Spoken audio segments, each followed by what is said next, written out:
강감찬 장군 일대기. 황량한 북방의 바람이 금강산 자락을 휘돌며 지나가던 948년. 그 아이가 바로 훗날 고려의 운명을 바꿀 강감찬이었다. 아버지 강궁지는 미관말직의 하급 관리였지만 그의 눈에는 이 아이가 범상치 않다는 것을 직감할 수 있었다. 어린 감찬은 유난히 총명했다. 5살에 이미 천자문을 줄줄 외웠고 8살이 되자 논어와 맹자를 읽기 시작했다. 하지만 그보다 더 놀라운 것은 그의 기계였다. 또래 아이들이 놀이에 빠져 있을 때 감찬은 혼자서 나무 막대기를 들고 병법을 흉내내며 놀았다. 마을 사람들은 이런 감찬을 보며 저 아이는 장차 큰 그릇이 될 것이라고 수군거렸다. 15살이 되던 해 감찬은 개경으로 향했다. 과거 시험을 치르기 위해서였다. 아버지 강궁지는 가난한 살림에도 불구하고 아들의 학업을 위해 온갖 고생을 마다하지 않았다. 감찬은 이러한 아버지의 마음을 알기에 더욱 학문에 매진했다.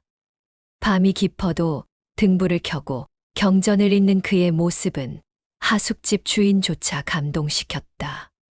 983년 36의 나이로 감찬은 드디어 문과에 급제했다. 비록 늦은 나이였지만 그의 답안지는 시험관들을 놀라게 했다. 특히 병법과 역사에 관한 해박한 지식은 당시 고려 조정에서도 보기 드문 것이었다.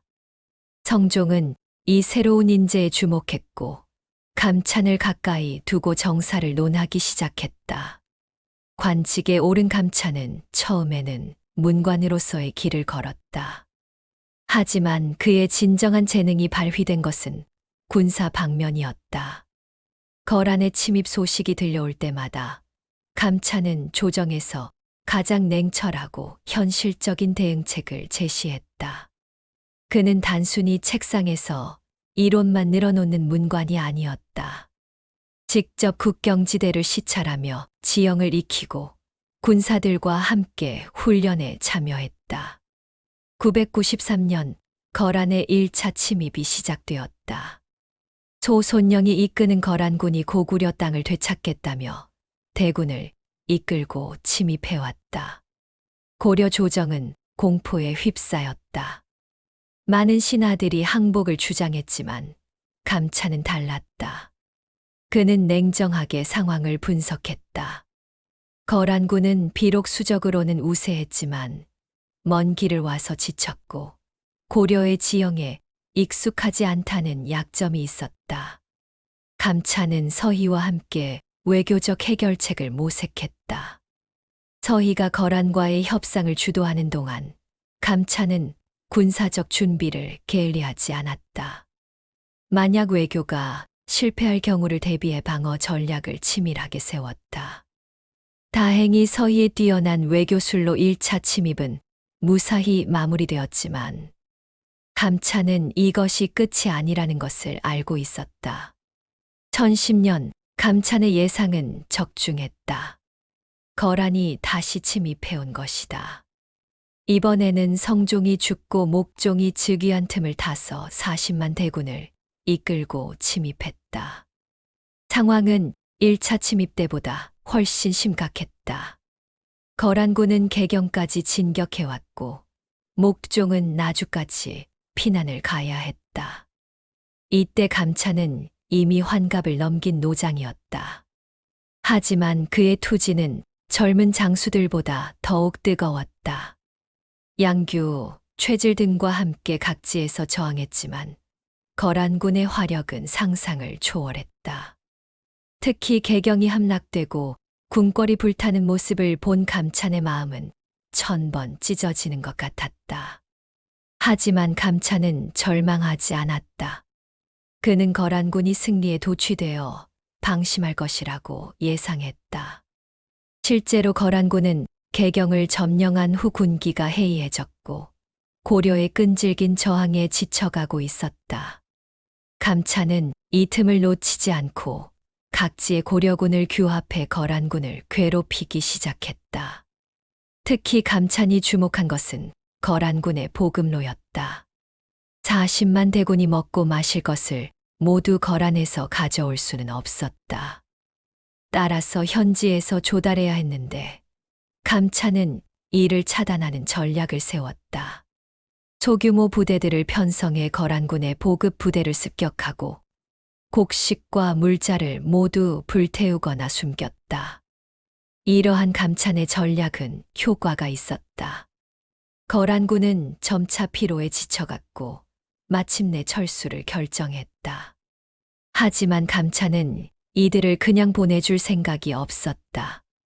오히려 이때가 거란군에게 결정적인 타격을 가할 절호의 기회라고 판단했다.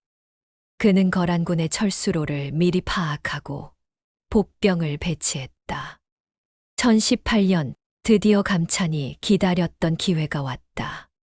소배압이 이끄는 거란군 10만이 3차 침입을 감행한 것이다. 어느 가을날 신천 땅에서 한 아이의 울음소리가 울려 퍼졌다. 이때 감찬은 이미 이른의 고령이었지만 상원수로 임명되어 최전선에 나섰다. 젊은 장수들조차 그의 기계에 감탄할 정도였다. 감찬은 이번 전쟁을 고려의 운명을 결정짓는 최후의 결전으로 여겼다. 만약 이번에도 거란군을 제대로 막아내지 못한다면 고려는 거란의 속국이 될 수밖에 없었다. 그는 모든 것을 걸고 철저한 준비를 했다.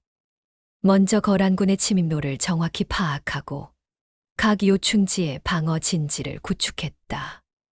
특히 감찬이 중요하게 여긴 것은 지형의 활용이었다. 고려의 산악 지형은 기병 중심의 거란군에게는 불리했다. 감찬은 이를 최대한 활용해 거란군을 산악지대로 유인하는 전략을 세웠다. 또한 백성들에게는 미리 피난을 가도록 하고 곡식과 물자는 모두 안전한 곳으로 옮겨 거란군이 현지에서 조달할 수 없도록 했다. 소배압의 거란군은 처음에는 순조롭게 진격했다. 하지만 점차 고려군의 치밀한 저항에 부딪히기 시작했다. 감찬은 정면 충돌을 피하고 게릴라 전술을 구사했다. 거란군이 지나간 후 후방을 습격하고 보급로를 차단하며 밤에는 야습을 가해 거란군을 괴롭혔다. 하지만 감찬의 진정한 계획은 따로 있었다. 그는 거란군을 귀주로 유인하고 있었던 것이다.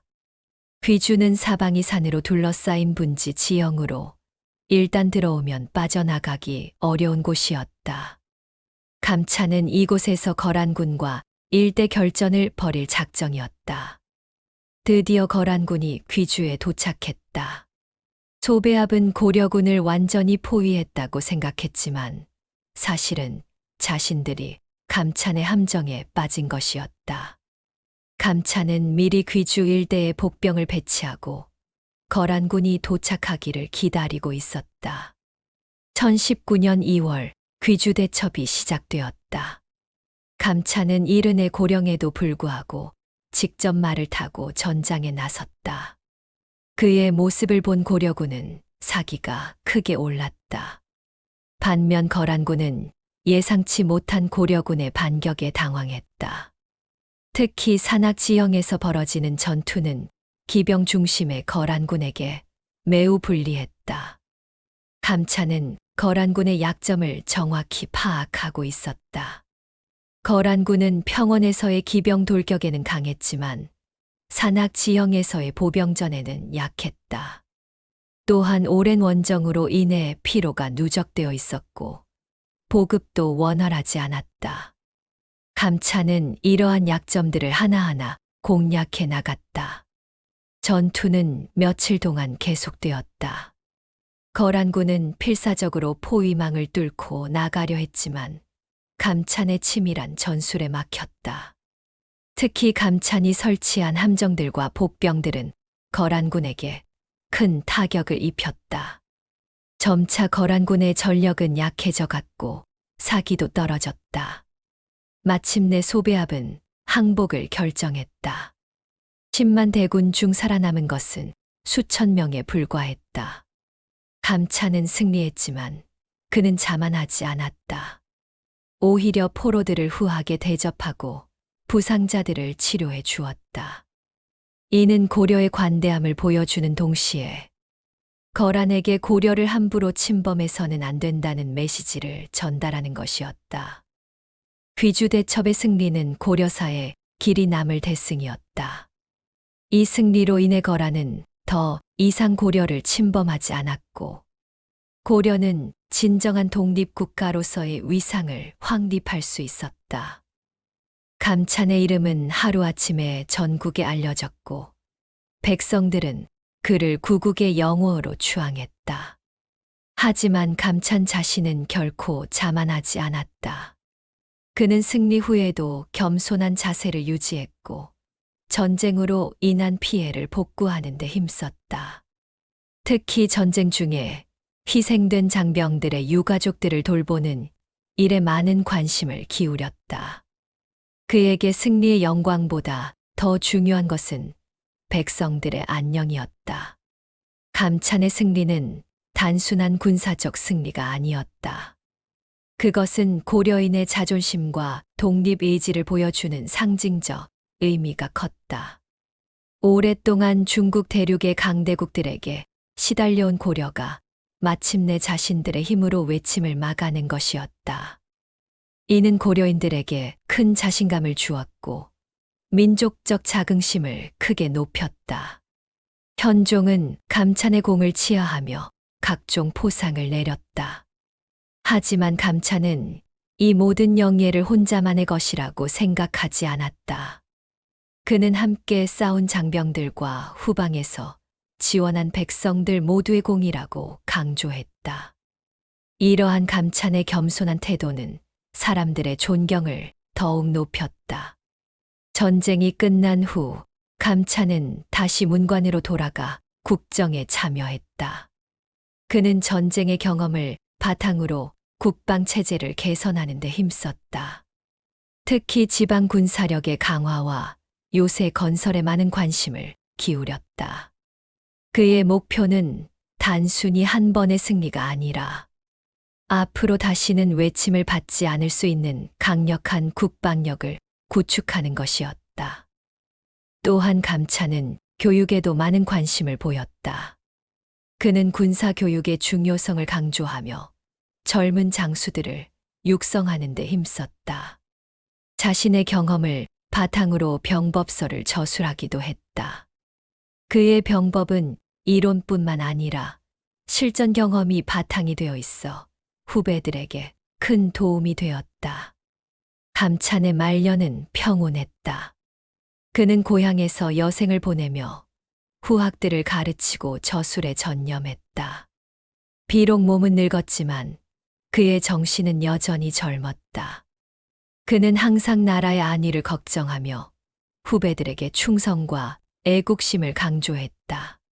1031년 감찬은 향년 84세의 나이로 생을 마감했다. 그의 죽음은 온 나라에 큰 슬픔을 안겼다.